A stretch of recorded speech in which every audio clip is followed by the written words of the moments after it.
Hello, in front of me I've got REALME GT 2 Pro. In this video I'll show you how to enable and disable app drawer. As you can see right now, app drawer is enabled. In order to disable it, tap and hold on the free space on the screen,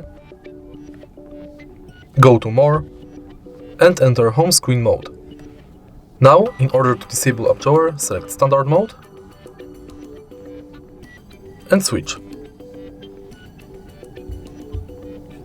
To enable app drawer, again tap and hold on the free space on the screen, go to More, enter Home Screen mode and select Drawer mode. Tap Apply and it's done.